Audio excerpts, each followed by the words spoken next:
One of the most complained in recent times is sciatica. So what is a sciatica and what are the treatment options for it? Sciatic nerve అనేది మనకి spine లో నుంచి nerve roots కొన్ని nerve roots వచ్చి అవి combine అయ్యి sciatic nerve లాగా కింద కాలుకి వస్తాయి అన్నమాట. సో ఆ పెయిన్ అనేది సయాటిక్ నర్వ్ కంప్రెషన్ వల్ల రావచ్చు. సింపుల్ గా చెప్పాలి అంటే మీరు వాలెట్ పెట్టుకొని ఎక్కువసేపు కూర్చొని ఉండి ఆ వాలెట్ వల్ల సయాటిక్ నర్వ్ ప్రెస్ అయ్యి పెయిన్ రావచ్చు ఫస్ట్ థింగ్. సో అట్లా there could be multiple causes అన్నమాట. మనకి పైన నర్వ్ రూట్స్ దగ్గర ఏదన్నా డిస్క్ వచ్చి ప్రెస్ చేస్తున్నా అది సయాటిక్ అలాగే వస్తుంది. సో నర్వ్ రూట్స్ దగ్గర కాకపోయినా ఇంకా కొంచెం కింద సయాటిక్ నర్వ్ అనేది ఆ నర్వ్ రూట్స్ అన్ని కలిసి ఏర్పడిన తర్వాత మనకి ఆ పెల్విస్ లో హిప్ జాయింట్ బ్యాక్ సైడ్ నుంచి కిందకు వస్తున్నట్టు. సో అక్కడ ఏదన్నా మజిల్స్ మధ్యలో సయాటిక్ నర్వ్ అనేది కంప్రెస్ అవుతున్నా.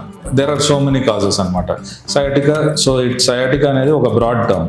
దాన్ని ఎలా ట్రీట్ చేయొచ్చు అంటే ఫస్ట్ థింగ్ మనం చూడాలి రూట్ కాజ్ ఎక్కడ ఉంది. యాక్చువల్ గా నర్వ్ రూట్స్ దగ్గర కంప్రెషన్ ఉందా. దేర్ ఆర్ కొన్ని క్లినికల్ సైన్స్ అనమాట. మనము ఎగ్జామిన్ చేసినప్పుడు మనకి ఒక రఫ్ ఐడియా వస్తుంది ఎక్కడ పాసిబిలిటీ ఉంది కంప్రెషన్ కి. సో ఇనిషియల్ గా ఏంటంటే మనం మెడిసిన్స్ తో ట్రీట్ చేయడానికి ట్రై చేస్తాం. సో సయాటికా అనేది షూటింగ్ పెయిన్ ఉంటుంది, కాలు మొత్తం ఉంటుంది. అప్పుడే దాన్ని మనం సయాటికా అని అంటాం.